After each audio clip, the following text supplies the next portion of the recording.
Hello, everybody. Welcome back to the Nibiru channel. We are on a live broadcast with TERRAL from BLACKSTAR, the BLACKSTAR project.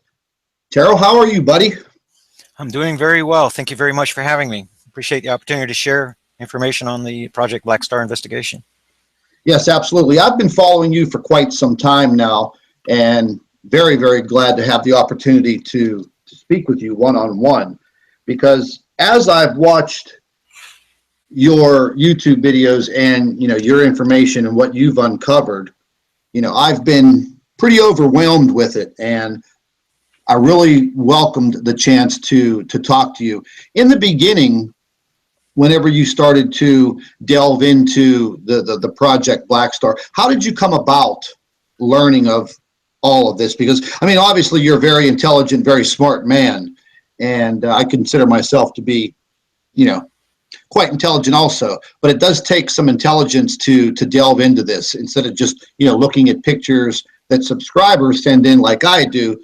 You definitely have a very, very good scientific approach to this. So when did you start getting into the whole BLACKSTAR project? Okay, well, it began with scripture, and that's my background in scripture, and for decades, that was my sole goal, is figuring out the truth of scripture, seeing God's wisdom that's hidden right in plain sight. You can get more information on that in the scripture section at TERRAL03.com. And then when that book was written, The Mystery Explained, then it was put upon my heart to know what really happened at 9/11. And then that investigation went for 5 years, and the book was written, The 9/11 Truth, Exposing the Cheney Rumsfeld Black Operation. And you can get both of those books for free, PDF, at my website, TERRAL03.com. Then the Elenin Comet was discovered on December 10th, 2010. That was right after my book was completed, and part of the process of writing both of these books was keyword analyzing documentation. So whether it was scripture, whether it was the 9/11 Commission report, the Arden County After Action report, then that was part of my program, is keyword analyzing everything, searching for patterns in what was going on. So the Elenin information included Elenin backwards is 9/11. So I just finished that, and so that piqued my interest right away. And then the perihelion date, the date that this comet was going to be nearest the sun at perihelion position, was on 9/11/2011, exactly 10 years to the day after the 9/11 attacks. So that drew me in too. Then we had enough data to make the prediction about Fukushima within 4 days, with just 2 months of research. And then we predicted the Guerrero event from the next year within 2 days. Then we had the magnetopause reversal event from March 12, 2012. I'll show you a little bit about that here in a minute. The mystery Martian dust storm of the same day. And we realized that Ellen was just a psyop. We used very important document was the Amr Basic paper that came out April 11, 2011. And that connected a seismic pattern to Elenin that went back to 1965. Then we realized after Elenin passed through that our seismic pattern continued. We have been working with the 188-day cycle ever since. We've since developed the binary star magnetic repulsion modeling, the magnetic North Pole migration modeling. So we have multiple models running that are giving us information, allowing me to do threat assessment and contingency planning information for survival groups around the world. And we know where the Black Star is. We know it's in the Libra constellation. We've tracked it through Leo. We've tracked it through Virgo. And now it's in the Libra constellation. And we passed behind the sun relative to the Black Star here on November the 14th with the 7.8 New Zealand quake. And we identified the deep magma plume formations in the Pacific Ocean Ring of Fire, and the associated seismic activity, the aftershocks that you're seeing that taking place now, and that kind of stuff. So it's a comprehensive science-based investigation supported by scripture. The Isaiah and the earth's going to stumble like a drunkard, and the sun's going to turn dark. It's going to turn black as sackcloth. The moon's not going to give forth its light. Those are what happened during a fall time crossing event. This time we're going to have a springtime crossing event. We can get into that too if you want to. So it's a comprehensive investigation. It ties in a lot of different facets of the science, geology, astronomy, the geopolitical environment, and helps us to run what I think is the best Planet X / Nibiru type of investigation that anyone can get on the internet. Yeah, like I said, I've been watching your material for quite some time now, and over the years, I've kind of lost, well, going back probably about 10 years, kind of lost touch with a lot of the information. But as I've been retired now for a couple of years, I started hearing more and more and more about the whole Planet X situation, and really not able to find a lot of credible information. And then, I came across you and a couple of others, and then I picked it right back up and I started to delve into all different areas, just basically like a sponge, trying to get as much information as I can. And when I first came across your YouTube channel, the Black Star project was completely new to me. And when I started listening to what you had to say and your presentations, I started thinking, okay, this man is definitely on something, onto something. He's not your general everyday run-of-the-mill YouTuber. This guy's very smart. So I started listening to you every single video that you put out, and the information is just, it was overwhelming. And I absorbed things very, very well. And, the whole conspiracy factor behind all of this is what really bugs me, that, no agency, no government is really going to come out and say, this is what we have. This is the information that we have, and this is what's going to happen. So we're giving you forewarning. It's time for preparation. Well, I don't think we're going to hear any of that anytime soon. So I started gathering my information the best that I could. And like I said, whenever I came across your information, I was overwhelmed. So if you want to give everybody a rundown on where you're at in your research, that'd be fantastic. You can share your screen, and the stage is yours. Okay, let's see. This is my first time with this format, and I'm looking for the share screen thingy. And that is over here. Share. Okay, first let's do a little bit of background on what I'll just to get this off the screen, I'll pull up the recent newsletter right here. Oh, actually, we'll go ahead and pull this one up. Let's give a little bit of background on the conspiracy aspect that you were talking about. You're going to learn a lot about that when you read my book, The 9/11 Truth, Exposing the Cheney Rumsfeld Black Operation. You're going to see how the House of Rothschild is the head of the snake, the serpent, that is beguiling the world. They own the underground Ark City program. They are the reason chemtrailing is going on. That's financed by Rothschild, Rockefeller, Gates, eugenics. So Rothschild's got his hand in the Middle East wars. They're setting up central banks, and he runs the underground Ark City. So there's a fake 9/11 movement. When you realize that there's in my book, I'm going to point to characters and call names after working with them for 5 years. There's a fake 9/11 movement, AE911truth.org, Richard Gage, Bill Donnelly, and those guys. That's a haven for operatives. And the Loose Change boys, CIT boys, I'm going to be showing you a little bit of their with the Dakota Report information. They work for the State Department. I know their handler. And City movement. This is a fake movement. You have to realize that. There's the lettered agencies. It's not just the lettered agencies anymore. It's not the CIA. And it's CFR working groups, Council on Foreign Relations, the Trilateral Commission, the Bilderbergs. These disinformation operations are running 24/7. They're bumping into each other like bumper cars out there. They're filling the airwaves with viral scream disinformation, desensitizing information, making it difficult for you to gather the truth about what's really happening. They dig rabbit holes everywhere. And, so are there more? There's more than one country involved in this, then?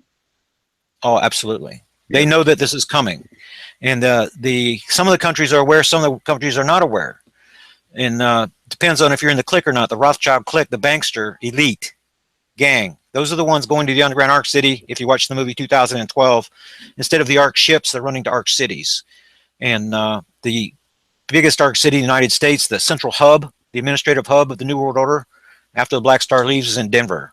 And the New York chapter of the Council on Foreign Relations, they moved there in 1938 to begin these operations. The CIA just moved there in 2005. Council on Foreign Relations working groups have been working there all the time. They're transforming the United States into Canamera, Mexico, is their plan under the New World Order. And it's already happening. It's happening in plain sight. Their agendas are being carried out everywhere. Worker displacement agenda through the illegal aliens and the guest worker programs, NAFTA-like treaties, and you name it. The offshoring of our jobs, things like that. This is a multifaceted operation run by the House of Rothschild, and to keep everybody off balance so that they can run to the underground arc cities and leave everybody else to deal with the Black Star. And you're talking about these massive underground 5-star bunkers that they've developed out there in Denver. That's one of them though, right? The one in Denver? Right, that's just one of them.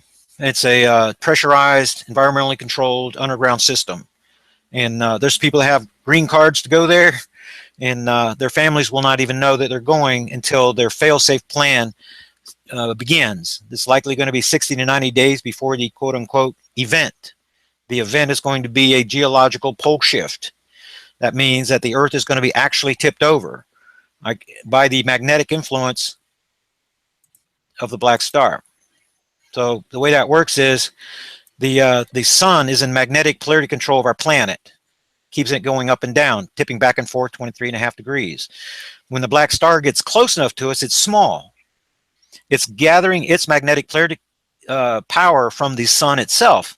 That's why the sun is going to sleep.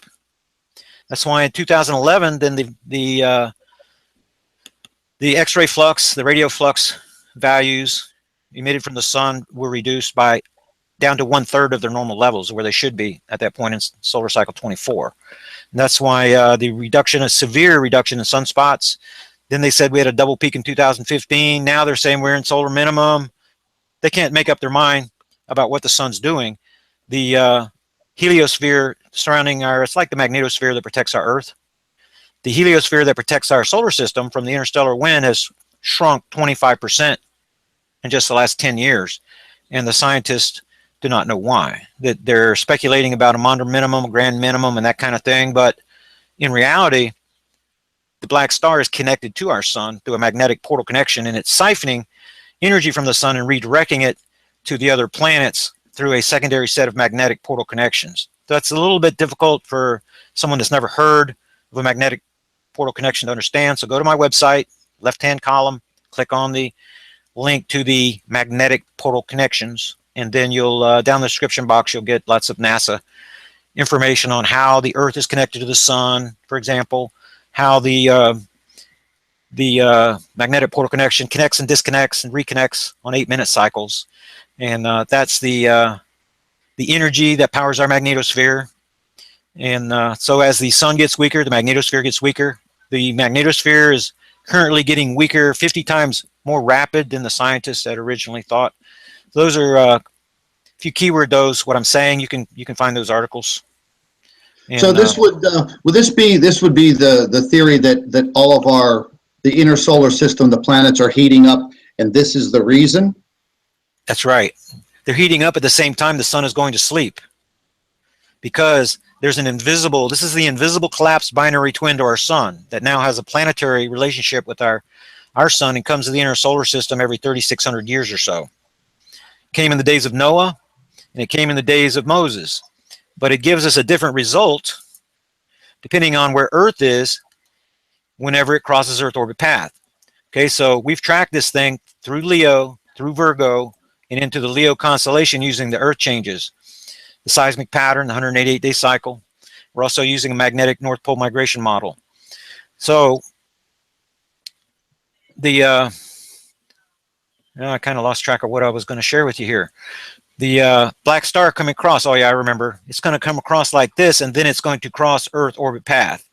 That's what Nibiru means, is the planet of crossing. And the crossing in that phrase is a reference to crossing Earth orbit path here until it reaches perihelion very near Venus orbit path. Well, Venus orbit path being here, Earth being here.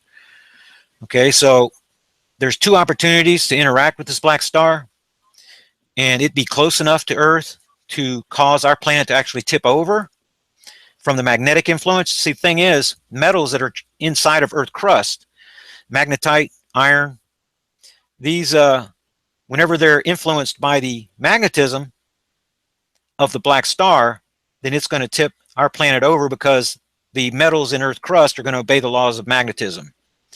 It's going to be close enough to us to have enough energy based upon the magnetic polarity strength ratios. So the sun, extremely powerful magnetic source, and it's in control of our planet.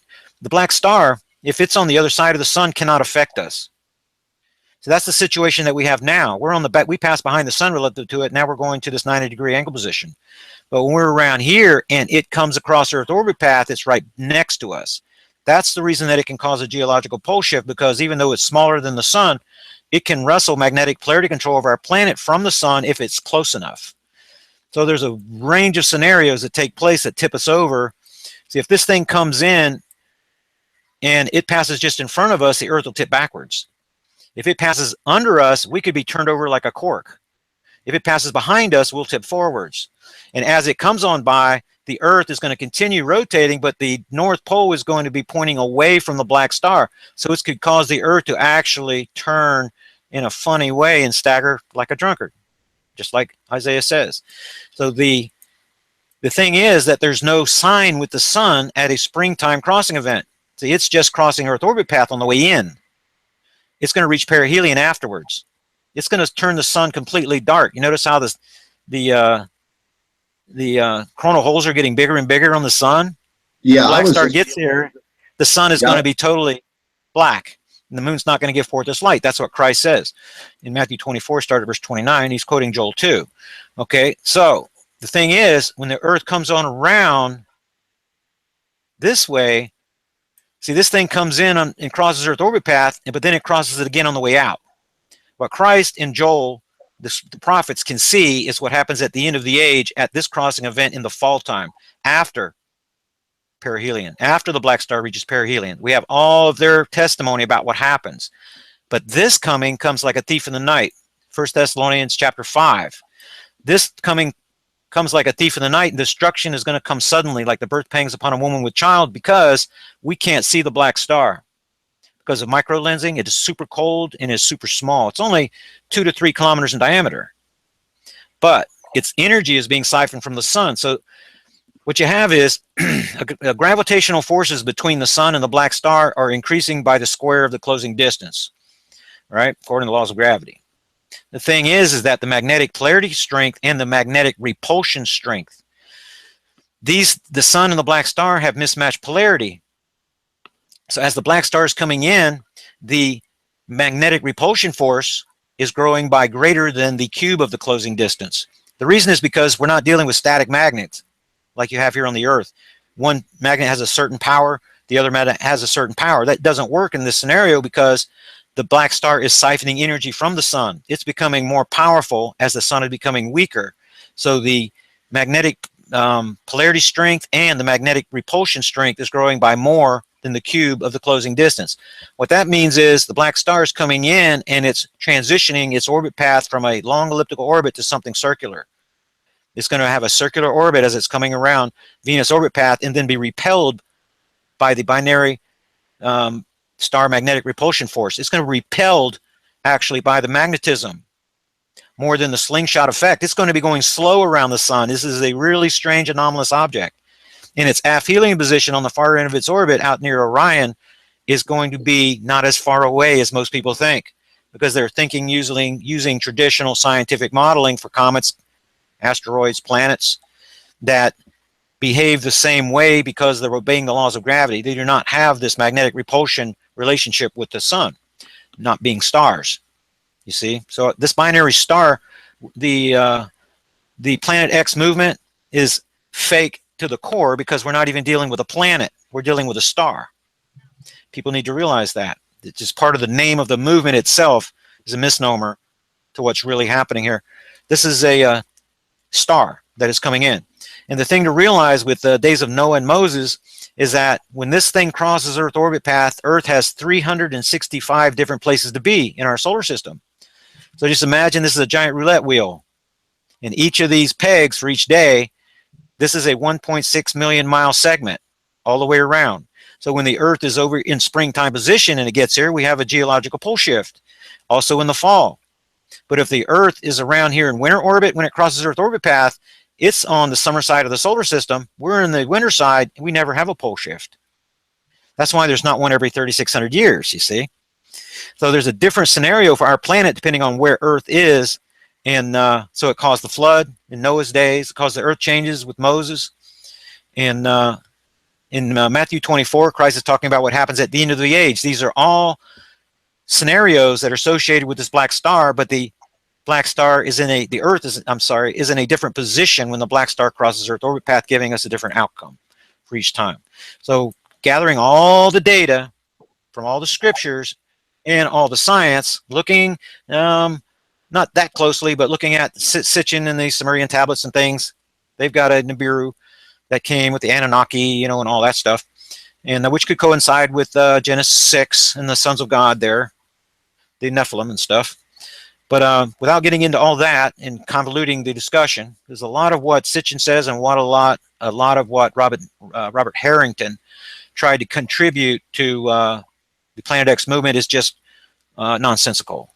Basically. And I would say the same about Gil Broussard's work. I've tried to engage him, send him lots of information.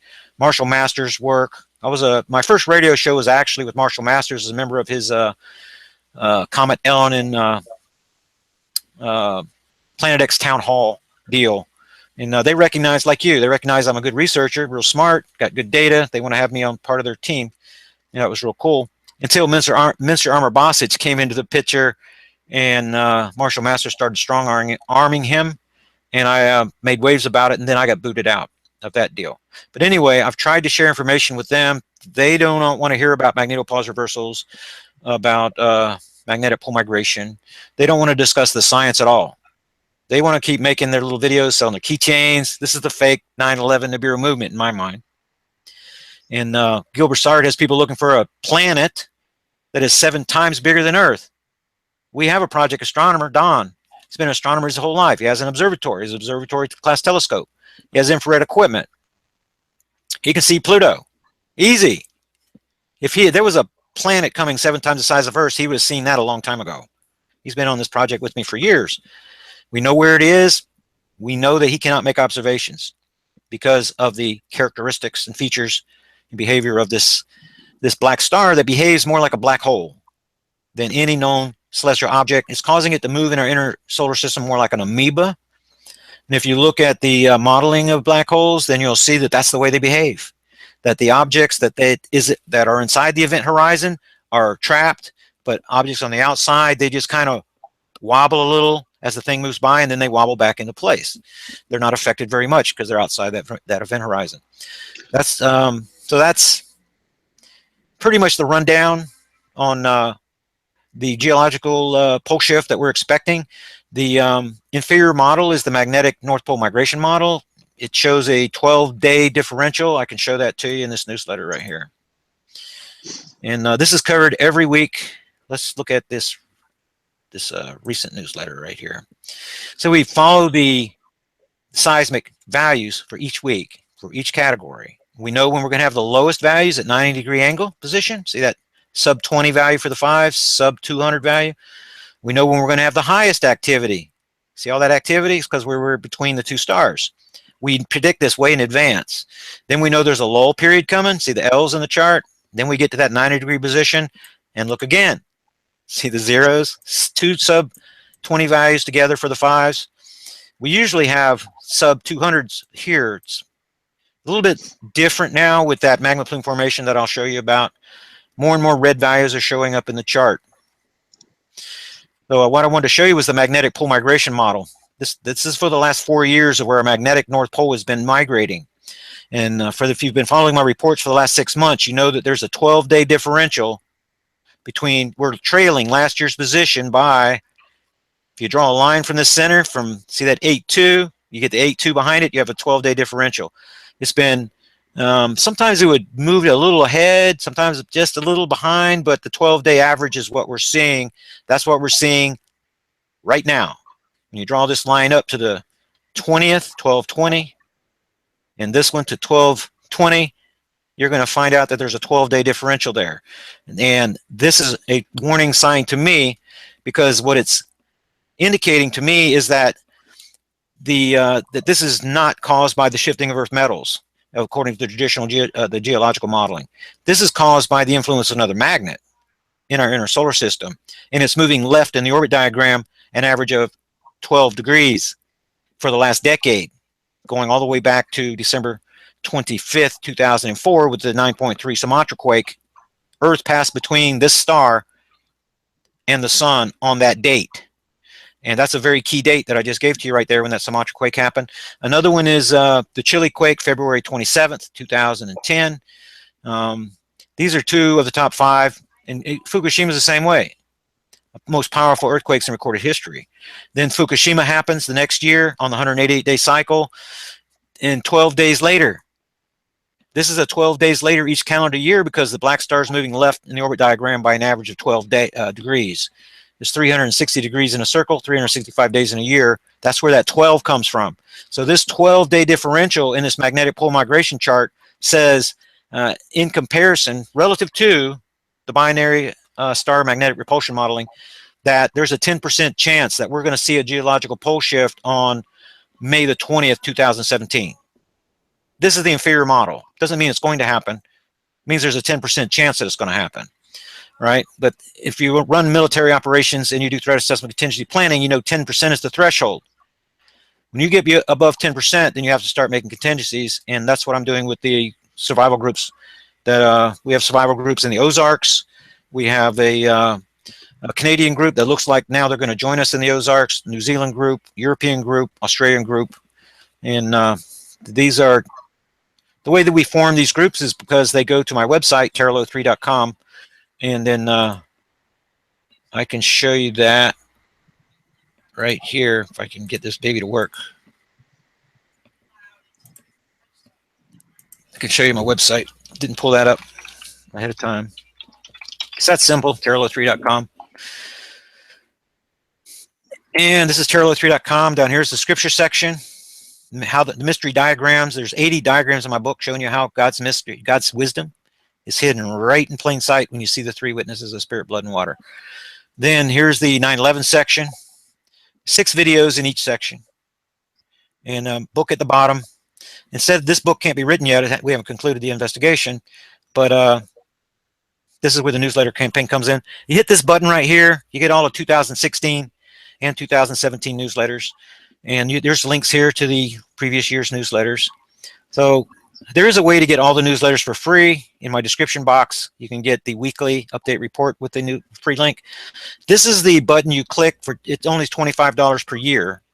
If you want me to be your threat assessment analyst, contingency planner, help you to connect with survival groups, you want to send me questions that are answered, then, for example, in this newsletter right here from last week, let's see if we got questions. The one I'm working on right now has several questions from people. This is about the superwave hoax, this galactic superwave hoax. That is a big-time hoax. And then David sent in this. I'm not seeing the... We have a lot of questions in this week's newsletter. Yeah, here it is. Here, I mean, here's a good example.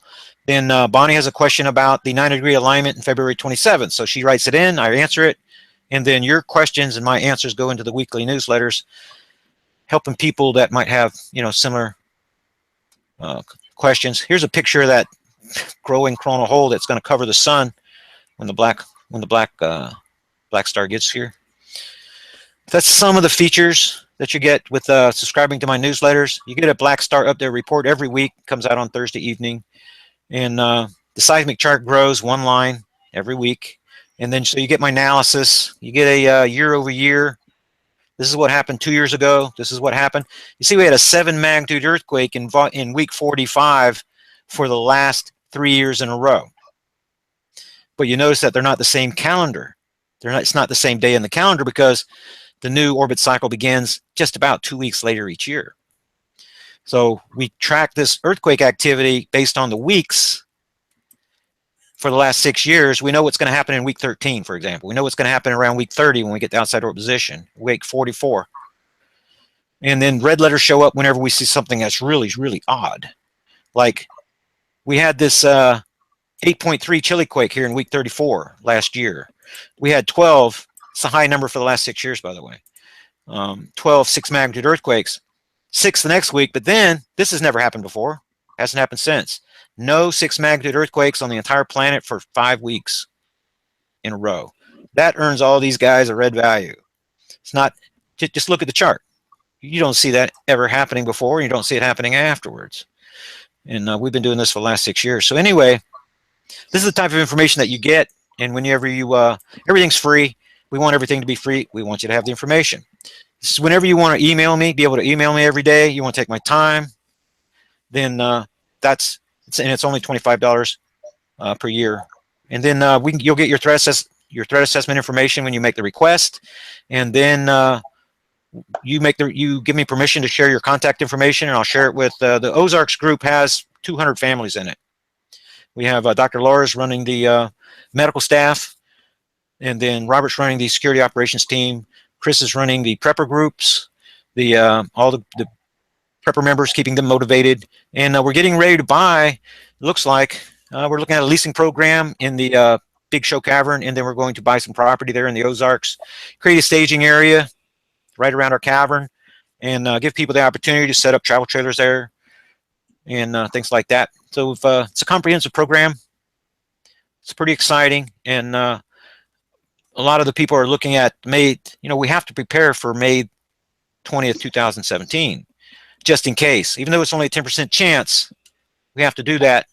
And then when we breeze by that window, which I'm hoping that we will, then we'll have a whole year to prepare for the next possible crossing event in May of 2018.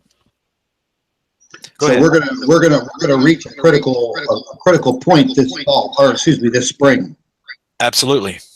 And you're going to see it whenever we get into April. Seismicity is going to be off the charts, and then new volcanism, new volcanic eruptions.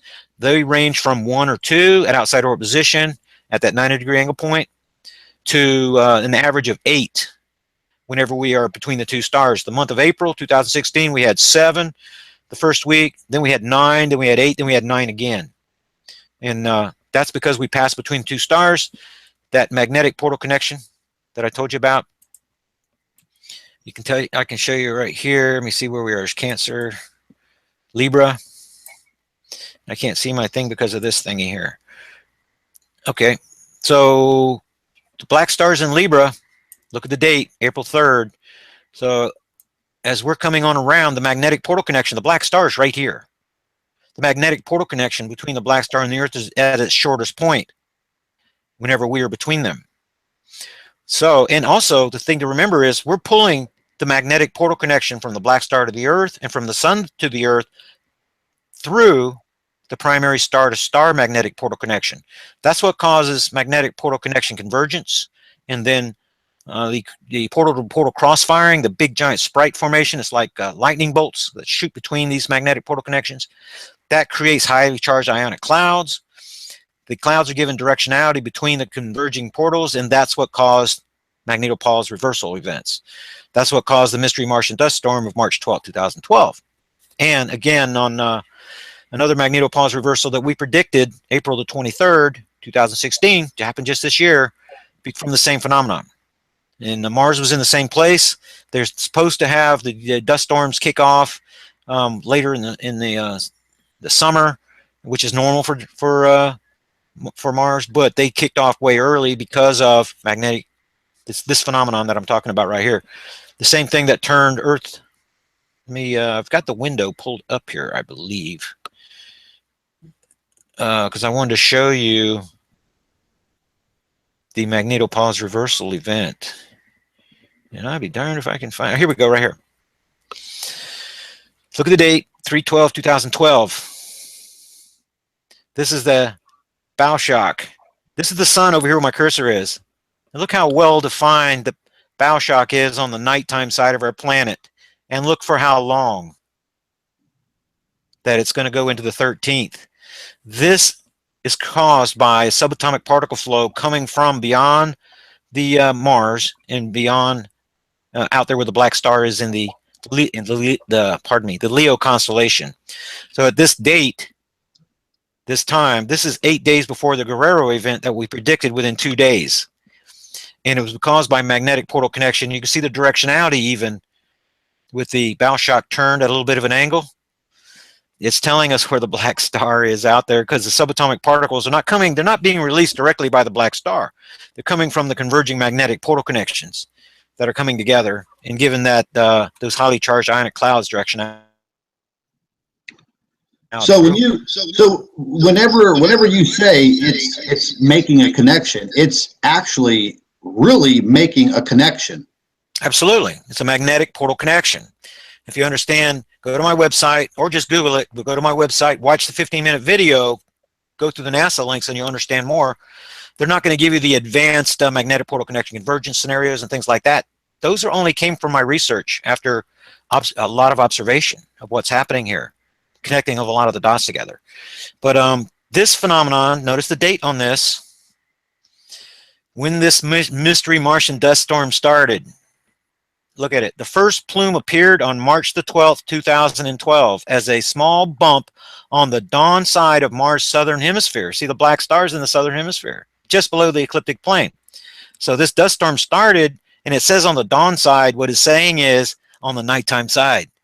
So this wave could not have originated from the sun, which was the leading hypothesis on what starts these storms in the first place.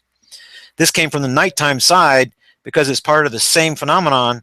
That's what I just showed you with the magnetopause reversal on the same day, March 12, 2012. So that's this is just another aspect of the research where we're connecting more dots, and people like Broussard and people like Marshall Masters, Dr. Rand, try to bring up a few others. They don't want to talk about any of this stuff. They do not want to have to explain subatomic particle flows coming from the wrong side of our planet that have the intensity to turn the solar wind around at just 1 astronomical unit from the sun, because they know, like I know, that can only come from another star. It cannot come from Jupiter, cannot come from Mars, cannot come from another planet, cannot come from a gamma ray burst beyond the pressure shock of our heliosphere. It would not have enough strength to be able to fight the solar wind for 100 astronomical units and still have the intensity to turn Earth magnetosphere around for 28 hours. That's impossible. The only way that's possible is if we have a source of subatomic particles directly next to our planet. That's the only way. And they don't want you to know about this. This data that I just showed you was gathered once NASA tried to scrub the servers. We got hold of the data, they took the information down, and it was put back together by, I believe, Suspicious Observers or BP Earthwatch or somebody that helped us to put this information back together. This phenomenon happens every year. It happened again in April 23rd, 2016, but they turned the servers off after 2 hours. So that they were calling it a magnetopause collapse when it was really a reversal. So NASA's doing a better job of sanitizing the information to keep it out of our hands. But just from what I've got right here, you can see that there's a pattern, and that there is definitely something out there. There's definitely something out there. We've been tracking it, and our survival groups are preparing for it. Go ahead. Yeah, I wanted to just touch with the whole cosmic wave that we've been hearing about. I think this all started maybe less than 2 weeks ago. And first it was this magnetar, was it SGR 1806-20, and then it was something else, and then a gamma ray burst. And I mean, just from my knowledge, I mean, a gamma ray burst there would be no time to warn anybody. That's right. of this coming in. And I mean, that would be hell on wheels for the Earth, at least a large section of the Earth, and then it would just basically travel right around. The radiation would travel right around the Earth, wouldn't it? I mean, wouldn't be. There's a lot of facets. There's a lot of facets of this. They would know about it when it passed through. Earth is hit by a gamma ray burst every 24 to 30 hours, every day of the year. We get hit by them. The next one may hit us from within the Milky Way galaxy in 1 million years, but there are so many galaxies that a star exploded, and we're talking about a star that exploded a long, long, long time ago, but the wave is just getting here. But NASA's going to know about it when their sensors pick it up. They're not going to know. They can't see this thing coming. So you're smart. You got that part of it figured out right there. So you have two types of gamma ray bursts. You have short duration, long duration. The short duration ones last under 2 seconds. Of the long duration burst, the average lasts between 20 and 40 seconds. Nothing like 28 hours that we just saw that turned Earth magnetosphere around. So we're hit by that stuff all the time. The thing to realize is that the energy from these gamma ray bursts have to pass through the interstellar medium, the interstellar wind of our Milky Way galaxy. All these stars are creating wind.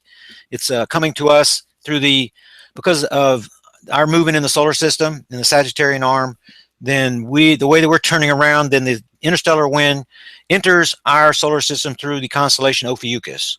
That's what creates the helium focusing cone. It's a naturally forming thing. This guy right here, this guy makes me laugh so hard. The Higher Truth Channel guy. You know, he's got all these subs. It's 42,000 dupes because this is a normal phenomenon. Here's my, oh, sorry to burst any bubbles, but the helium focusing cone is a normal formation. That's normal. I give them the documents right here. Everybody knows about it. Earth passes through it. We enter it every year, December 5th or 6th, depending on how the interstellar wind is blowing. Yeah, then we pass out of it. It's no big deal. Now, that's on the helium focusing cone. You're talking about the galactic wave that's supposedly coming off the galactic center of our Milky Way galaxy. They're going to know about it, like you said, whenever it gets here. And here's the deal. The scientists that are working for Rothschild, these are NASA people, JPL, all these guys, they've got to come up with a cover story to explain the effects the black star is having on our planet.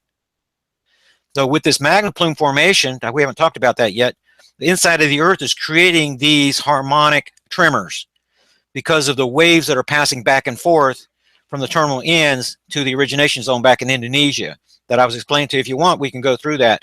But we contain within these buoyancy barriers, are these waves that are moving back and forth, and they are creating this resonant frequency and changing the harmonics of our planet.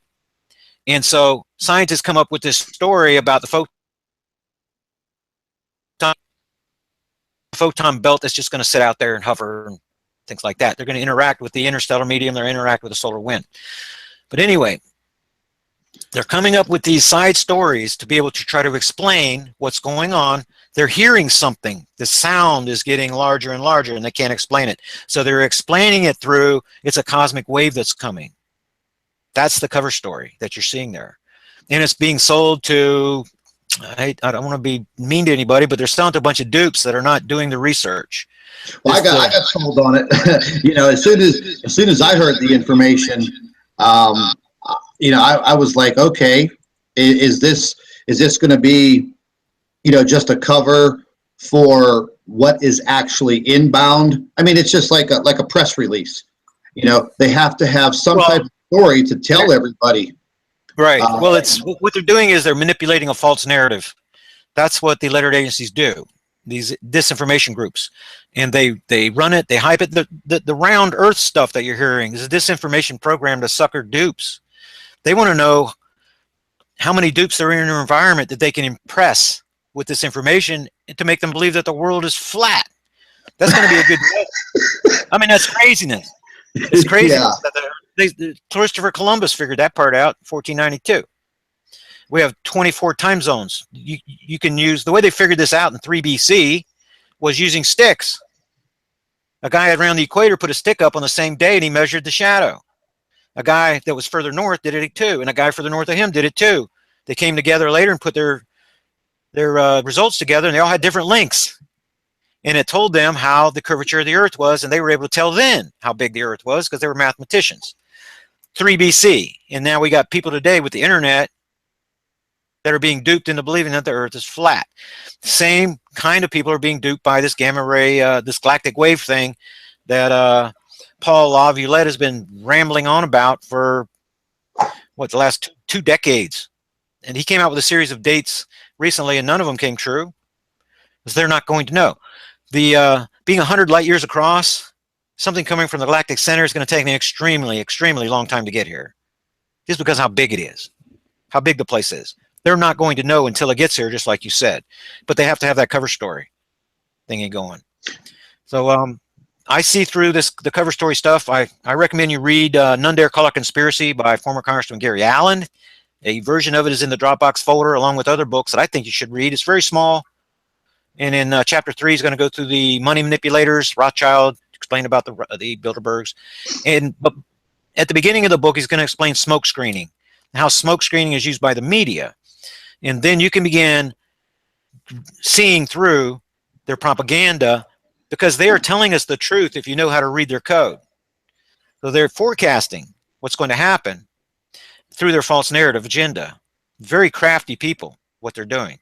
So once you see the pattern like I do, then you can see through their nonsense, and then you can you have access to the real information that's going out there. And once you can tell the false narrative information, the disinformation, desensitizing information, you can separate that out. Then what's left, you have a much smaller pile to go through to be able to run your own investigation and determine what the truth really is, what's really happening all around us. Go ahead. Yeah, because I know, I mean, I've been at this, for quite some time now. And I mean, I've literally been attacked in every single possible way. I mean, just forget about the little YouTube trolls in the comment section of any of my videos. But then they started to attack me personally, literally digging into my past.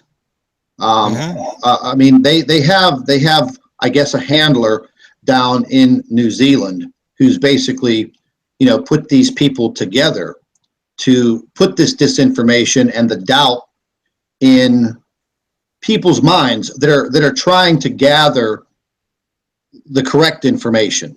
It's real easy to make a YouTube video with no evidence, no credence, no anything. Just throw some pictures up there and make people believe whatever you want.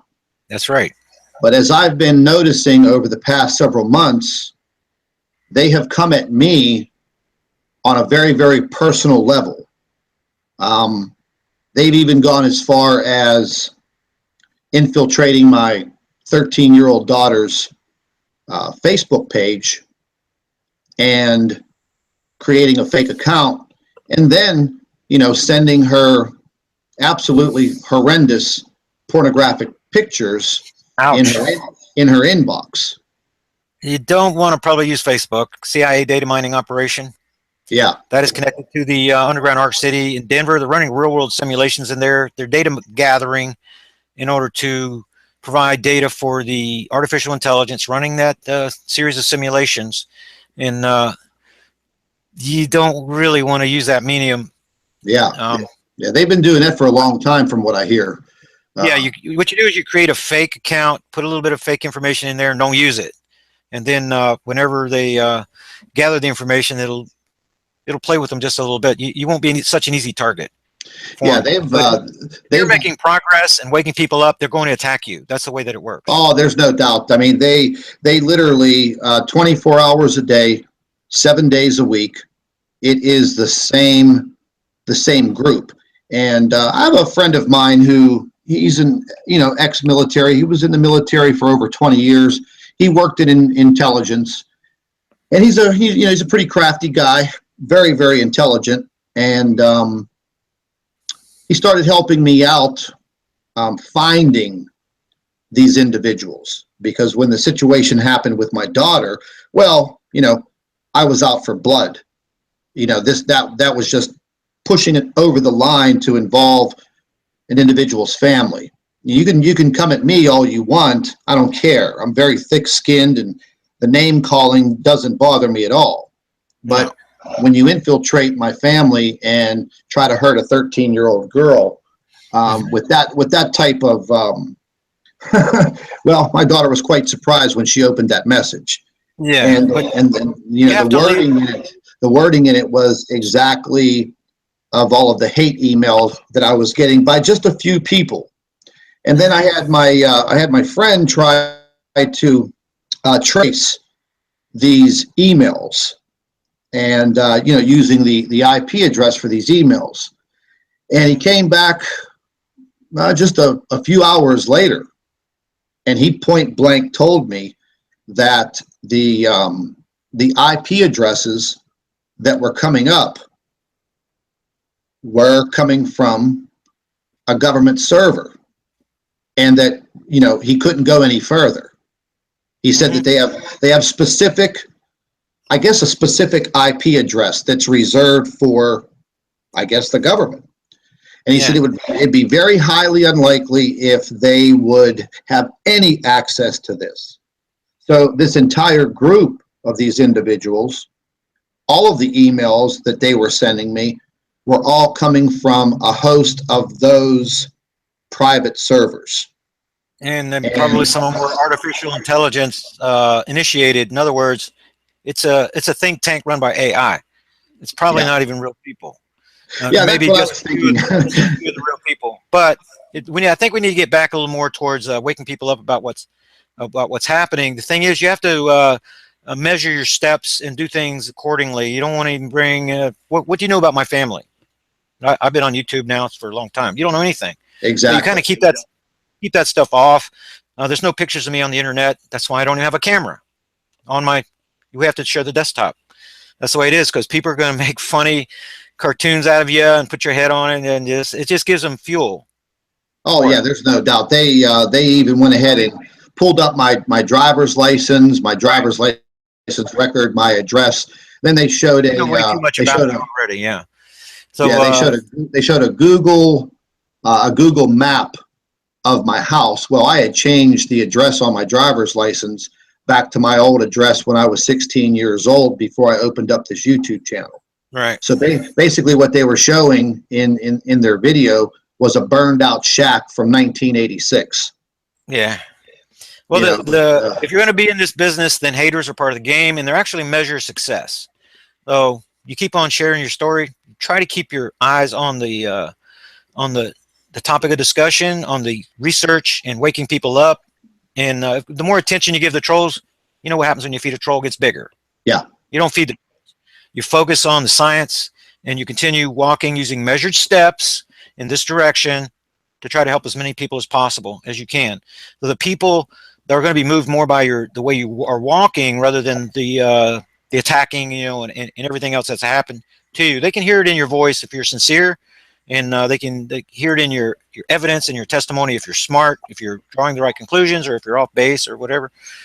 So I think they're going to be moved more by the quality of your presentations and the quality of your guests, like you having me on here, and by the information that we're sharing, rather than, Cosmophobia, is that the name of it? The SETI guy, they got a big thingy on me over there too. If you've done anything in this movement that's worth anything, you're gonna be on there. That's just the way that it is. But they expose my Bible work and my 9/11 work and stuff like that. I'm like, great, there's some bad stuff in there. They're gonna make claims about me that aren't true, but that's okay, because likely some people reading their disinformation were able to be exposed to my scripture work and to my website. So I think it's a measure of success, and we just kind of, it's like Christ, he was beaten and cursed and mocked and everything. He just kept on doing his thing. So I think there's something to that. Yeah, that's definitely, that's where I've been. I've been run through the gambit of the abuse, and like I said, it doesn't bother me. From time to time, I do get some complaints from subscribers that these people are going through the back door through Google and Google Plus, and they're literally harassing and stalking subscribers. But I've got it down to basically, listen, when you see these comments in the comment section, if you have a few minutes, just attack them back. Don't pay any attention to it. Just look at the information, just like you stated. Look at the good idea information. is not to engage them at all. Feeding the trolls makes them bigger. And even right now in this presentation, we're focusing on personalities rather than the topic. The key is going to be to stay on the topic 100% of the time. Yep. If you're on the topic, you're not bringing them up, you're not bringing up anything personally, and you're waking people up. So here's what I want to share with you. I want to change the topic. Yep, absolutely. This is from the Dakota report that was sent to me by Jim Mars in 2012 after our October 17th, 2011 interview. I was in 2011, just after Ellen passed through. Then he began, Jim Mars gets 60 radio interview requests per month. he turns almost all of them down. And I interviewed him twice. He interviewed me once, and the one time is whenever the Rents Network, the Rents Radio Network, they finally got Jim Marrs to do a radio show there for a while. And they asked him, well, out of everybody in the world, who are you going to have on first on your first show? Because they finally got him signed up, you know. And he says, I want to have this researcher named TERRAL on. If you go down to if you just Google Rents, because he was exposed to a lot of my work during that period. I had him on, we talked a lot about 9/11 at the time.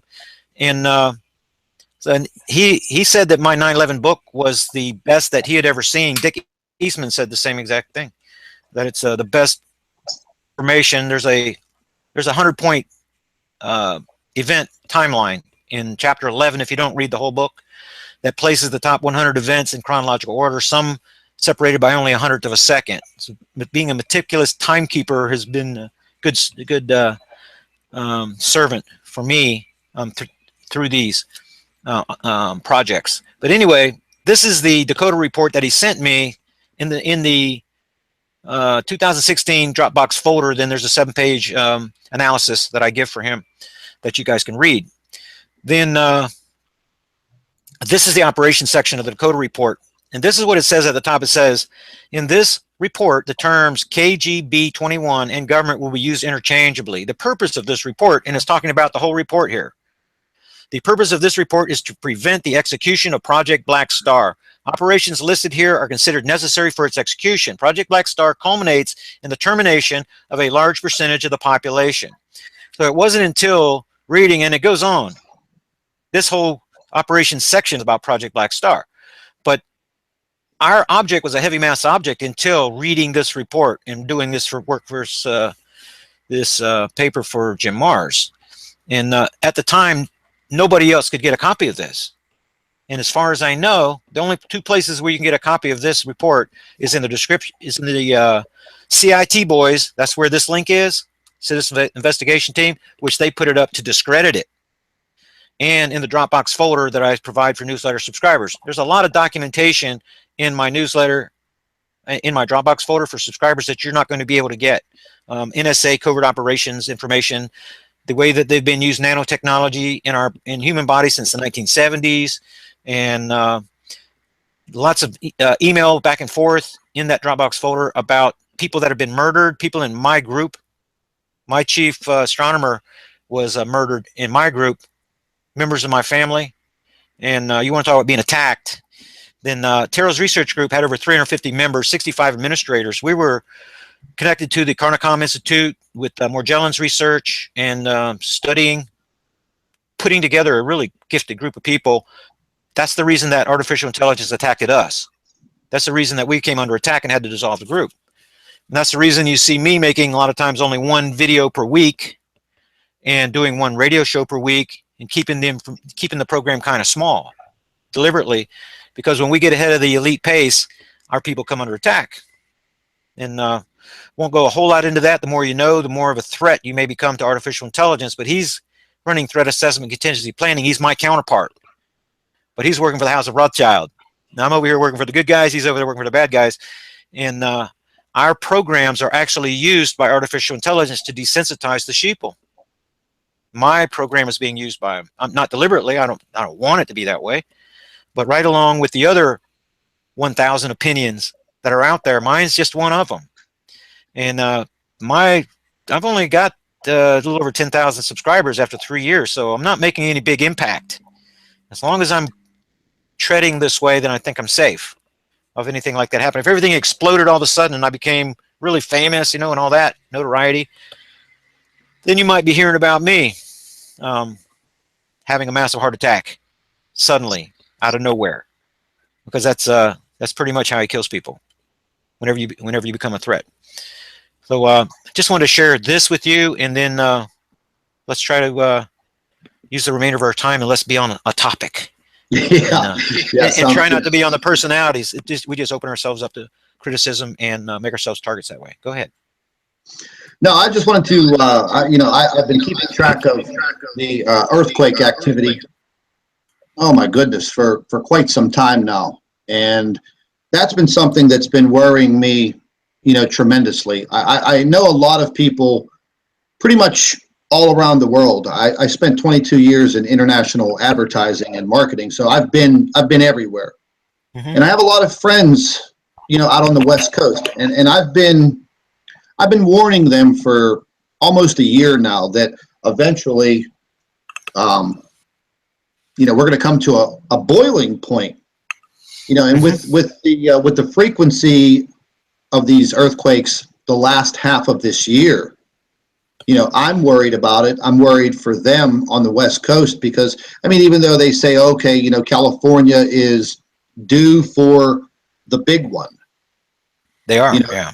is it just going to be this old geological episode, or is this going to be something that is, extraterrestrial, something that is in the cosmos?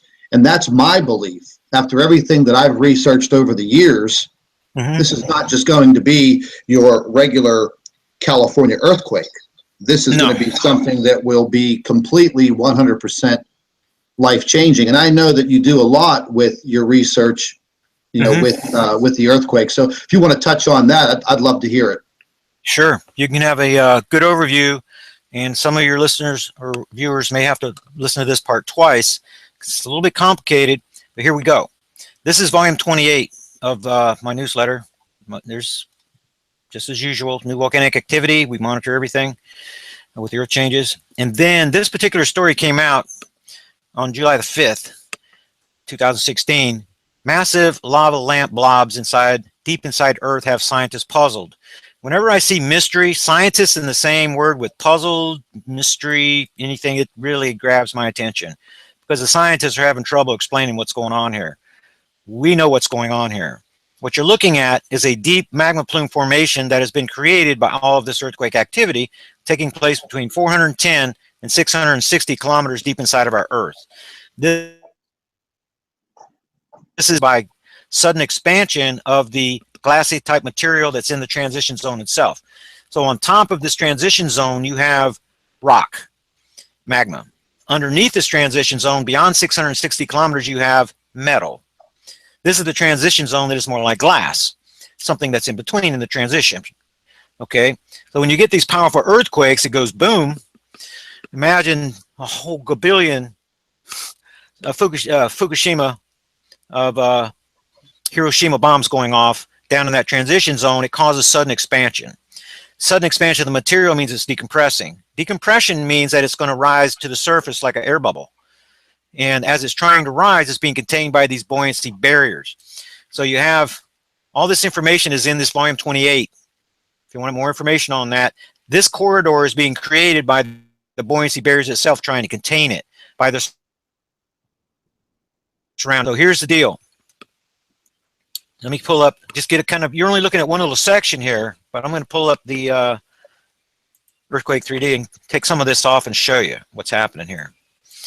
Okay, what you have, the origination zone, let's just imagine we're looking at a horseshoe that's moving, that's going just like this. The open end is right here between Mexico and Alaska. That's the open end. The terminating ends of this horseshoe are in Alaska position, right here, and the Mexico position, right here. We know that because of the new volcanic eruption events. We know when they're going to happen. They're going to begin with the earth change uptick period over here in Indonesia. They're going to spread north through the Philippines, Japan, Kamchatka, Aleutians, and they're going to try to reach Alaska by the end of the earth change uptick period. Same thing over here. The southern magma wave. This is a magma wave contained within that buoyancy, those buoyancy barriers. This is a magma wave. There's two of them. This one's pushing around to the south. This one's pushing around from the north, both coming from the origination zone right here, the center of the horseshoe. So what we have is this magma plume formation. This is what I showed you right over here. This magma plume formation deep inside of the earth. Whenever we're getting to the end of the earth change uptick period, which ended on this cycle on November the 14th with the backside massive magma plume formation has become a gigantic reservoir. It's a storehouse, a singular unit, a storehouse gathering all the information from these deep earthquakes.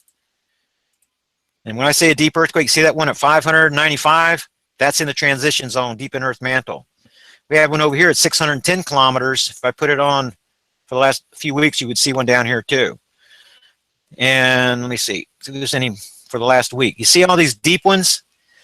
This, even though they're not that big, these earthquakes are adding energy to the magma, the entire magma plume formation, as the pressures are equalizing inside of it. Well, that's important to realize, that part. I want to take some of that away so I can show you. So recently we had a gigantic rash during the lull period. After November the 14th, we had a rash of activity right here. The reason is because when we get, let's get to the solar system here for a second. And let's go to the actual time so I can back that up a month. We're behind the sun relative to the black star on the 14th, right here. The moon's right behind us, is full. There's Libra, the sun, the earth. This is when the backside alignment New Zealand 7.8 happened. But then earth starts going this way. The black star is going this way. The magnetic portal connection is getting longer. Earth core is cooling. That's the thing that you have to realize. Then we get back over here. That means that the pressures reach their maximum on November the 14th to begin relaxing. These buoyancy barriers were stretched. They began to compress. They begin to pull this back in, kind of like a balloon. Whenever you deflate it, the way the balloon collapses around, it presses against the air to force it out. Well, the most pressure is at the terminal ends. That's where all this pressure originated, pushed up that way, around this way, and pushed up that way. Well, whenever that, after the lull period starts, this wave starts coming back towards the origination zone. This other wave starts coming back to the origination zone, and they converge right here. That creates all this seismic activity. But then the two waves rebound against one another within the buoyancy barriers, and then the wave starts moving back up towards the terminal end again. So we had an eruption in Mount Cleveland 3 weeks in a row when the terminal, reaching the uptick period. Then we wait for this wave to come back and come forward again. Then we have the next chain, the next volcano in the chain towards Alaska pop off suddenly. Only once, because that's when the wave came up and pushed the pressure relief mechanism, was the volcano there. Same thing over here. The terminal end is Mexico. We know it's Mexico because we saw during the uptick period, these new volcanic eruption events keep pushing north until they reached Mexico. Then they stopped. Then after the lull period, the wave comes back down and we get one more boost for a singular new volcanic eruption event in Mexico. So there's a lot of data supporting what I'm telling you right here. Now, these waves have been reverberating back and forth on each other. The energy is being reduced. So you're seeing a slowdown in seismic activity, even though it looks pretty active still. It's because of these corridors and what's going on 410 to 600 kilometers deep. So let's look at this 7.7 chili quake right here. Something that I wanted to show you, if possible, is that this 7.7 quake had no precursor quakes. There's impossible for a 7.7 earthquake to have no precursor quakes if it started by a slip fault. If it's because of the fault slipping, because it's going to begin slipping and we're going to get 4, 5s, and 6s even before the actual event. None of that happened. The reason that that quake event happened is because of that wave passing back and forth. And I'll show you what causes it. If I can get to the right window here. Here, no. Let me reduce this. Let me reduce this right here.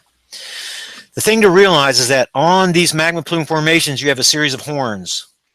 These are areas where the rising magma is pushing up, up, up very rapidly. And it causes the magma on top that's thicker to actually be displaced, be pushed. That's what caused this chili quake, as this gigantic magma wave was reverberating to its terminal end and coming back through. Whenever you're in the lull period, these horns collapse because the internal pressure is reduced. So this horn formation is going to sink way down, and then here comes the wave that comes by, and then the whole thing pressurizes. That causes this horn formation to push up rapidly. Boom. That's what caused the 7.7 earthquake. Right here was a horn on this magma plume formation that pushed up from the reverberating magma wave. See, this is the kind of science that you're not going to hear anywhere else. They don't understand magma plume formations or the horn formations or the fact that Earth core is being heated up by black star near proximity. So the black star is siphoning electromagnetism from the sun and redirecting it at us based upon how, if we're moving towards the black star or if we're moving away from the black star. Right now we're moving away from the black star. Libra, the black star is right here. It's going this way. We're going this way. We're going away from it until we get to the middle of February. And when we start heading towards it this way, the magnetic portal connection starts shortening, and you're going to see big giant. You're going to see this magma plume formation expand again, and you're going to see the whole new cycle. And at the end of April, everybody's going to be talking about earthquakes, new volcanic eruptions. Everybody is going to be talking about it. In February, the middle of February, nobody's going to be talking about it because we're going to have the minimum amount of activity because of Earth's position as we're moving naturally around the sun.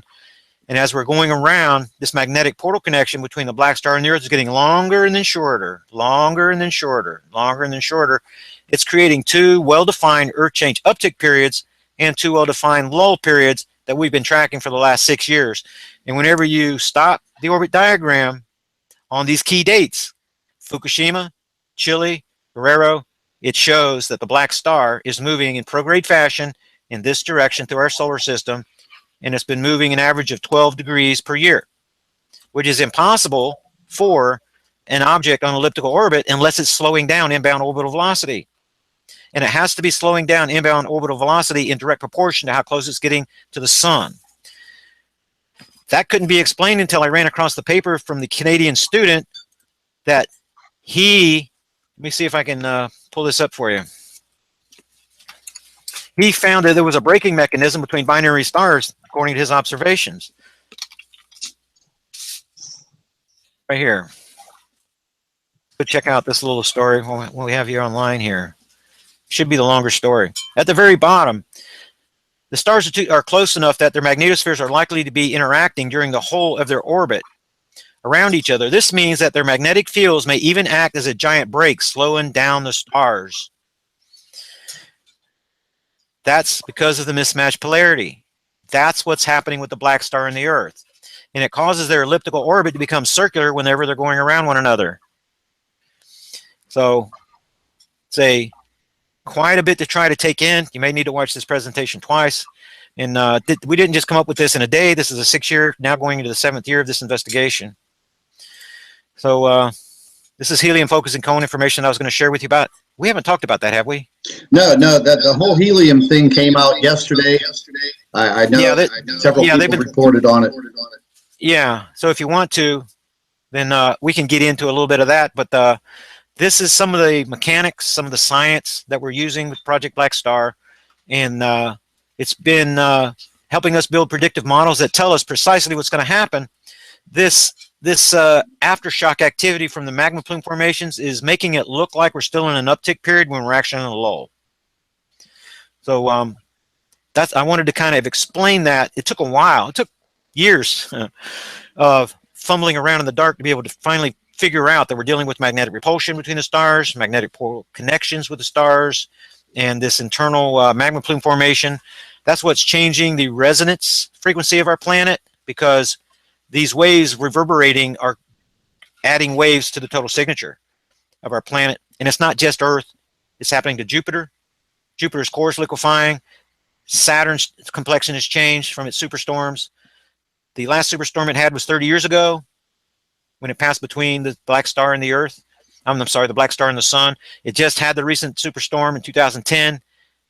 Just over 30 years later, because that's how long it takes for Saturn to go around the solar system. It's having these storm activities when it passes between the sun and the black star. And it's going to have to do something to do with the magnetic portal connection convergence deal that I was telling you guys about. So the Project BLACKSTAR investigation explains the Martian dust storms. It explains Venus's slowing retrograde rotation, for example. It explains why Venus is strange and has its reverse rotation, because it's not moving in prograde fashion in its rotation like all the other planets, because it's been messed with by the black star. Because the black star reaches perihelion right near Venus' orbit path, which means Venus is in the wrong place at the wrong time a high percentage of the time. And it will likely be messed with again on this orbit cycle. The black star is much too dense. 1 tablespoon of black star matter would equal 2 Gauzy pyramids. It's much too dense to be altered course. The Earth is like a cotton ball compared to a bowling ball, or to a lead ball even, compared to the black star. Nothing is going to change its orbit path, even a little bit. It is in a whole different league, even for stars. The sun has a gravity well that's U-shaped, like the Earth's, like the moon's, like every other asteroid, comet, but the black stars, it very much resembles that of a black hole, appearing to, instead of having a singularity at the bottom, it's just going to have a really small mass that's down there. That's the difference. Go ahead. I don't want to exactly like put you on the spot, but in the very near future, you know, maybe over the next 90 days, maybe the next 120 days, or whenever we actually make this connection, this portal connection, what do you foresee for the west coast of the United States, leading all the way down through Mexico and the west coast of South America? Okay, I can tell you what's going to happen, but I cannot tell you when. I know it's going to be near the peak of the Earth change uptick period. It's going to happen. If it happened this year, it would be at the end of April, early May. On the backside, it would happen near on 2017, around December the 1st, if it's going to happen. Here's the reason why. I can't tell you when, because each new Earth change uptick period, this formation, this magma plume formation, repressurizes and its terminal end lengthens. Eventually, these two terminal ends are going to meet right in here in this dead zone in the middle. Oh my God. Whenever you look at these earthquake events, look at the depths you're looking at. Let me see, you got kilometers here. See these 600-kilometer earthquakes that I just showed you over here? Yeah. They jumped over into South America. The backside alignment quake event last year was the pair of Peruvian quakes more than 600 kilometers deep under Peru last year, because the magma plume activity has extended that far. It's already extended further north. So these deep earthquake activities, this deep, like this one right here, this is going to continue moving north through the uptick periods. They originated here. The record deep earthquake for today, for now, is Japan, May of 2015 or 16. It was after Nepal, 2015. 677 kilometers right here. This magma plume formation is pushed this way. The terminal end is here. But look at the depth of all these earthquakes at these swarm areas. Look at the depth. But look at the depth of California. Look how they're almost flat. This right here, if Indonesia is the origination zone where this stuff starts, the convergence zone is right here. Eventually, what's going to happen is this deep activity is going to push through Cascadia that's been locked. Cascadia is where the linchpin event is going to take place. It's going to be caused by the rising magma plume activity, one of these horns. It's going to push up and unlock this baby right here. That could unleash a 10 magnitude earthquake whenever this happens right here. That could affect everybody living on the Pacific Ocean. Then you have the southern wave that's pushed up Mexico. At the end of the coming Earth change uptick period, it is going to push further north. It's going to push further north. It's eventually going to reach up into the United States. And eventually on one of these cycles, it could be in this coming Earth change uptick period that these two terminal ends meet. And when that happens, this magma wave is going to break through the buoyancy barrier. This is going to break through the buoyancy barrier, and it's going to converge right here. Now, here's the thing to realize. The crust, these plates are pushed up against the North American craton right here. The crust out here at the edge in California is only 60 kilometers deep. The crust here, the North American craton formation, is from 250 to about 220 kilometers at its bottom foot down here in Oklahoma. The Oklahoma quake swarm area right there is positioned in the center of the foot formation of the North American craton. Now, when this investigation started in 2011, all we had was a Baja California quake swarm area down here. That's all we had. We didn't have all this other stuff. Since Solomon Island, February 6, 2013, over here, this broke the tectonic plate in two, creating extra space in the entire Pacific Ocean ring of fire tectonic dynamic in the matrix, in the network. What that caused was a cascade. These tectonic plates are cascading into that empty space. Very slow motion. But what that did was that created a new line of earthquakes from Texas right here up pointing through Seattle. This has even migrated north since I looked last, pointing through Seattle and pointing at Cascadia right here. This line of earthquakes was not there before. This is being caused by the cascade of these tectonic plates moving in this direction, and we're seeing signs of shearing. Shearing, not slipping faults pushing together, but actual cracks in the ground that are opening up all the way from this region, all the way through Central America, and all the way into South America, because all these plates are trying to fill in that void that was created over there. Now, what that does is that exposes Earth, the orbiting satellites that are watching Earth magnetism. It exposes those satellites to new magma that it can see magnetically through these opening fault lines. So what you're going to do is you're going to Google the report. Here's a little bit of data for you right here that I think is real important. Russian Grim Report. Russian Grim Report 2014, right here. Notice the date when this baby comes out, 2014. And June the 3rd. See, this is after Solomon Island, after the shearing that I'm telling you about, after the new line of earthquakes. And also, whenever you look at the chart for the Oklahoma earthquakes, the 3 magnitude and greater, they go parabolic after 2013, after Solomon Island. This is a global thing. Seismic pressures from the Pacific Ocean are pushing through Americas, and they're pushing into the Atlantic Ocean. It's just a matter of how they're going to push through according to this buoyancy barrier thingy that's going on with these deep magma plume activities. But when you read this report, Russia issues Grim Report or North America, this is what's going on here, this new magnetic signature that we're being shown here, and this is because of the scenario that I just described to you that's going on right here, the opening up of this stuff. So this is what's going to happen. Earth core is going to heat through one of these earth change uptake periods, and the terminal ends are going to meet. They're going to meet right here, and whenever they do, this activity is caused by a passing wave.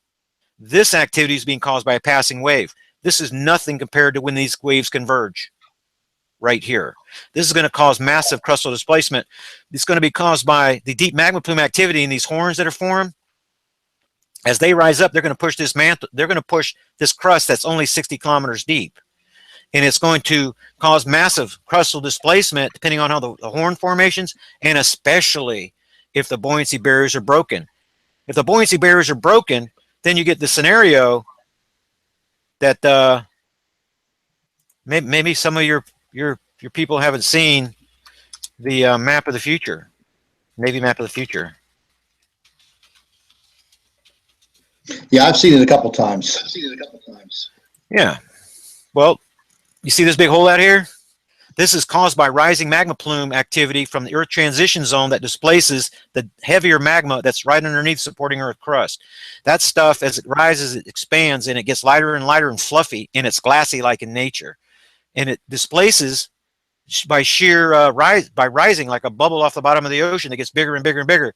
It rises up, it presses against the crust, displaces the magma, and then, so everything bulges up, and then you have an eruption, and then it collapses down. Everything collapses, and it leaves this scenario right here. And then this scenario is created when the New Madrid kicks off. You have the lava tubes that are running out to the offshore volcanoes from these calderas, and from these calderas to the New Madrid area. They're going to become pressurized. These lava tube plugs are going to be broken, and then this area is going to bulge like this area. That's going to cause a new string of activities to kick off in New Madrid. That's why they ran those exercises. This is why they ran the Jade Helm 15 exercises and the Cascadia Rising exercises. They know this is going to happen. And then liquefaction is going to cause the salt water to displace all this land. It's going to liquefy, and it's going to run down through what used to be Louisiana. The people on this side with all these nuclear power plants are going to be cut off.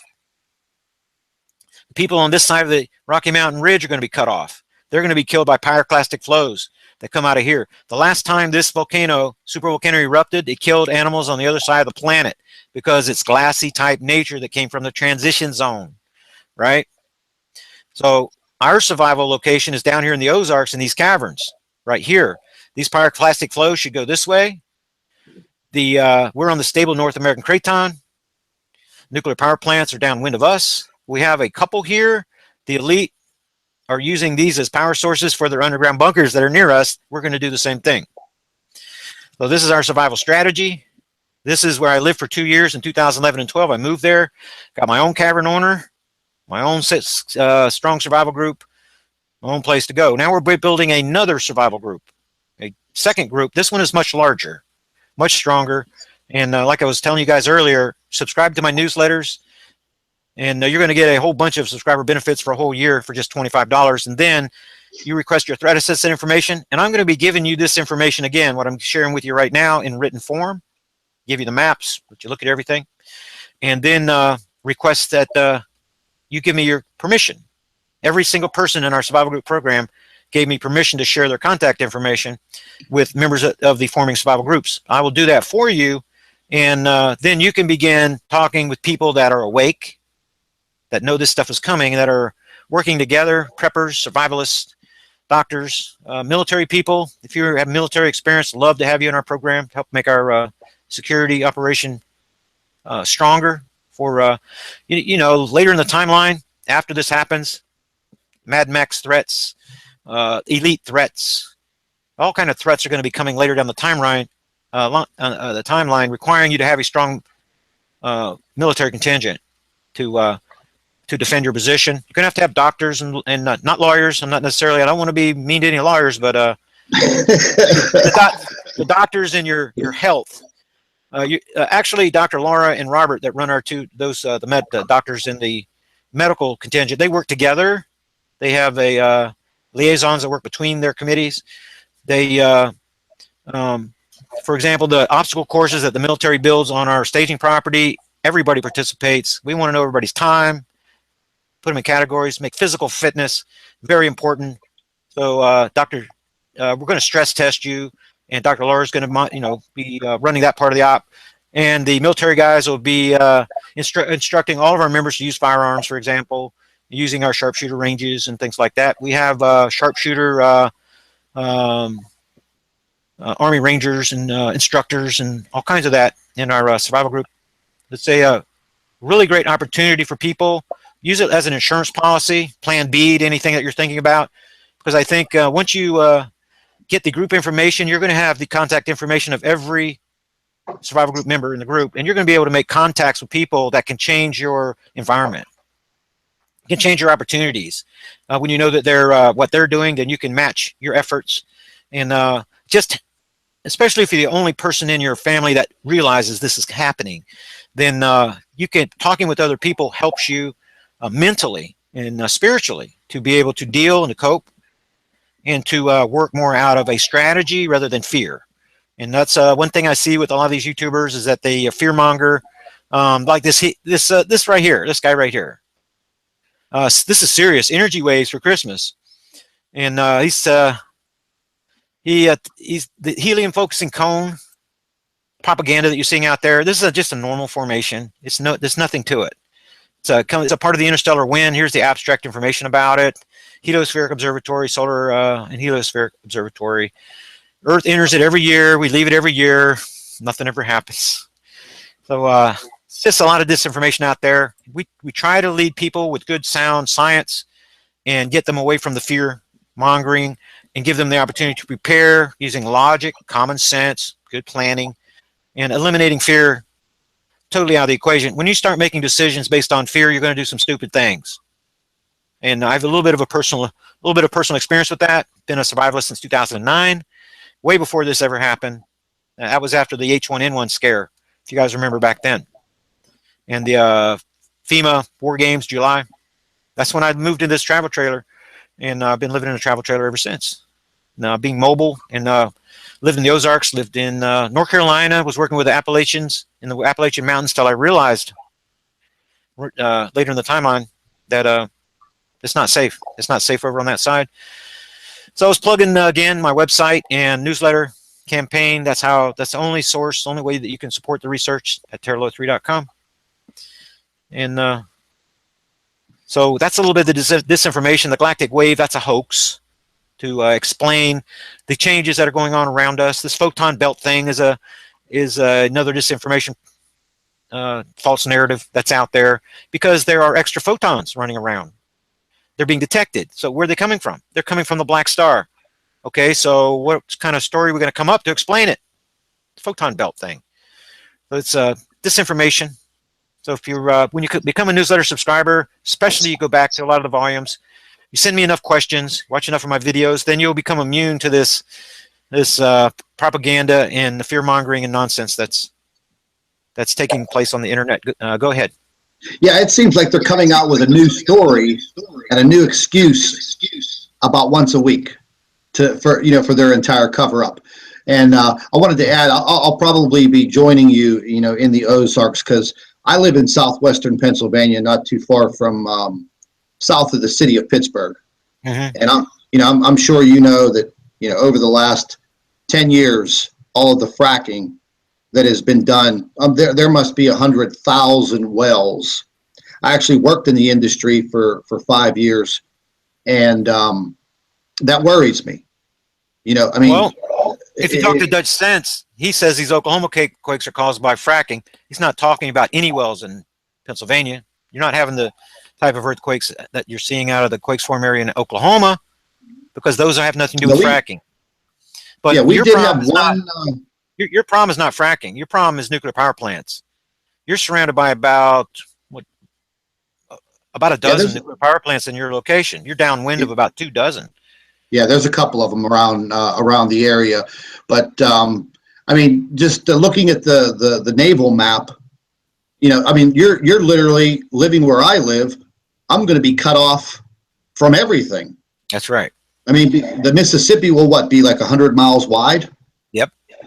We're 150 miles from the liquefaction zone at our cavern location in the Ozarks. Yeah, and I've actually been thinking about this in more depth now than ever about a relocation, because I don't want to. I lived in Miami for 22 years. I got stuck in Hurricane Andrew, because of my father not wanting to leave, and we lived on the intercoastal waterway, and we left at the wrong time. We left at the end.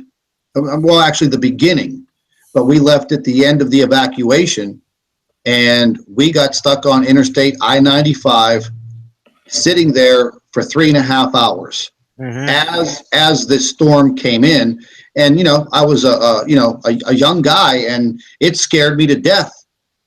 And I've been through 13 major hurricanes down there in 22 years.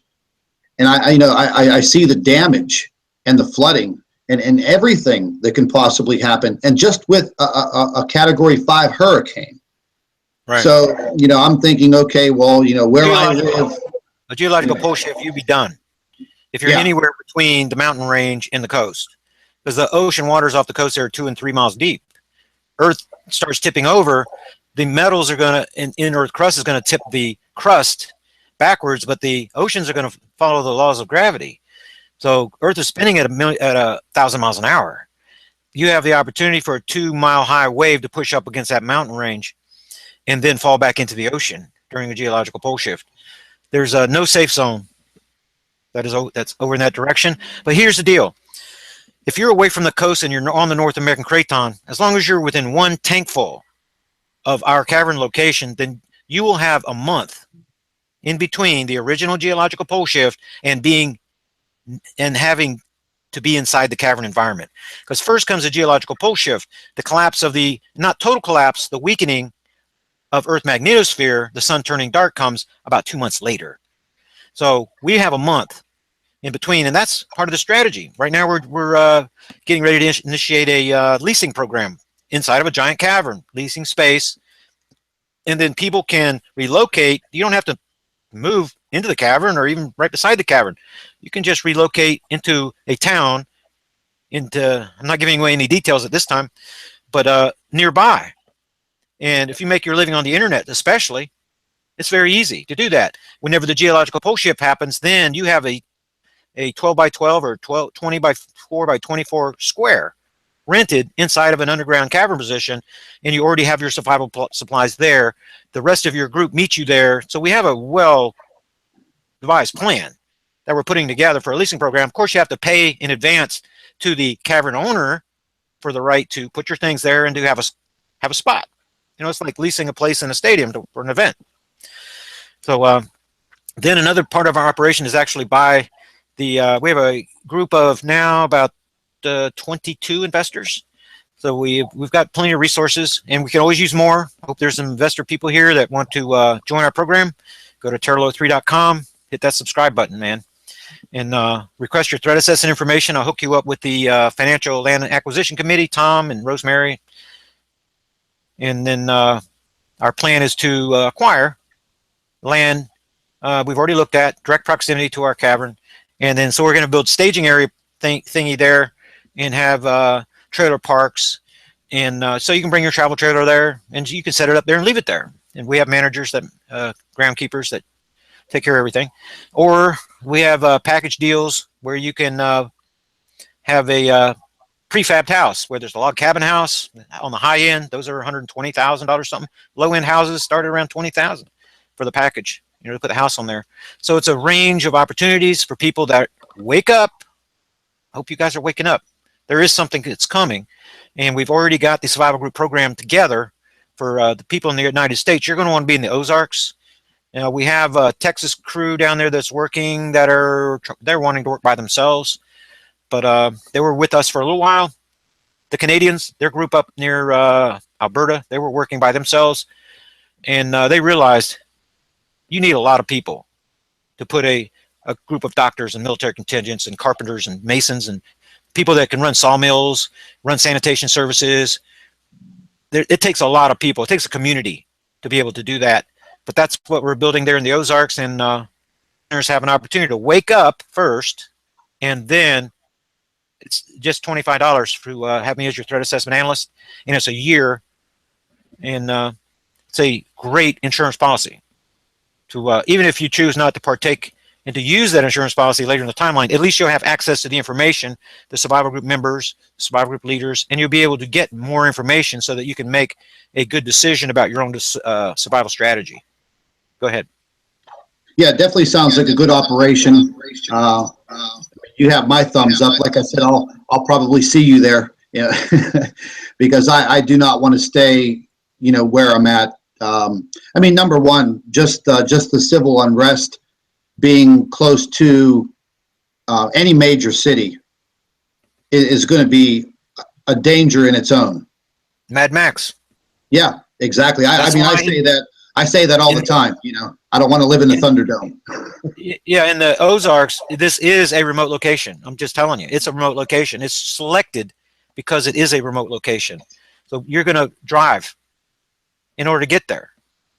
That's the way. That's just the way that it works. The secondary cavern location is in more of a town setting. So the plan is to run parallel programs for those so that you have more of a choice of what to do. But go ahead. I was going to share something, but it slipped my mind.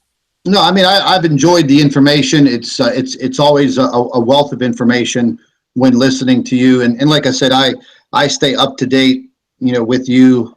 I have my notifications set, even though YouTube went in and, you know, all of my subscribers, they basically almost deleted all of their notifications. And I had a very big following in Europe. And back in the beginning of October, I don't know, they made some changes there at YouTube. Didn't say anything to anybody. And, you know, all of my subscribers just stopped getting notifications. And that's just something that's welcome to the party. Yeah, it's been running. That kind of thing. This is my third channel. It was over 12,000. When I get over about 12,000, that YouTube, Google finds some reason to close me down, and I end up starting all over again. So we'll see if it happens this time again. And people have sent me emails that they are not getting notifications too, and they don't know why, and I don't know why. But, yeah, I get them every single day from subscribers. I get about 1,500 emails a day, and I do get, you know, there's a couple of hundred in there. I just had a gentleman today. You know, he just sent me. He's like, please. He goes, I subscribe to your channel. I set the notification up, and then 2 days later, I'm not subscribed to your channel, and there's no notification. So I told him, I said simply, listen, don't even worry about subscribing. I sent him a direct link to my channel in his email, and I said, just save that email, use that link go to my channel once a day, twice a day, take a look, see if you see any updates, and just try to keep yourself informed. And, you know, it's just an uphill battle, no matter what, with Google and YouTube and their whole censorship program. I mean, earlier on in the late fall, I found going through my settings for my channel, I had it set up for science and technology. Well, I noticed a big drop off in subscribers' views, subscribership, the whole 9 yards. And I keep pretty close eye on my analytics. And I decided to go back in there and check the settings. Well, lo and behold, every single setting was placed back to default, and my channel was falling in the automotive section. No kidding. Yeah, oh yeah, yeah. And I informed a few other guys that have channels to check this. I talked to Steve Olson. He actually went and checked his, and it was his default settings, or the settings were all messed up, and all of his keywords, they were all meshed together as one big word. So, you know, if somebody was using a keyword, you know, it just, the YouTube algorithm just wouldn't even pick you up. And then I noticed a lot of my views were just basically disappearing. You know, so I guess it's just a little game between the powers that be that are running YouTube from behind closed doors somewhere, you know, because I don't feel that it's actually YouTube themselves. Somebody's pushing buttons on the outside, because I notice a lot of things with my channel. But, you know, I try to just, you know, keep track of it every single day. I check my settings on my channel at least once a day. And I haven't had any problems since I wrote a very rude letter directly to YouTube about this issue. And then I haven't had any issues, and everything kind of went back to normal. But it's just something that you have to definitely keep up on, you know. Is there something else that I can? Is there something else I can share with you? I think I'm getting a nod over here. We better wrap this up real quick. I'm going to get my head sawed off. Absolutely, absolutely. I really appreciate you taking your time. I know you're very, very busy, and I'm going to go ahead. I'm going to share this video on my other channel, because I have two of them. You have to have them. You have two of them now. Okay. And I'll put all of your information pertaining to your YouTube channel and your website, and you will probably hear from me on a personal level, you know, about joining up with you guys. I think that's something that me personally, that I need to do, you know, just very, very good. Yeah, bottom line. But I really appreciate it, and you have a very, very happy New Year's, and we'll probably speak again real soon. Okay, just send me a link, an email once you get this up, and I'll include it with a little report in the newsletter. Yep, Coming absolutely. Absolutely. Very good. That sounds fantastic. You take care. Thank you very much. You got it. Bye-bye. Bye-bye.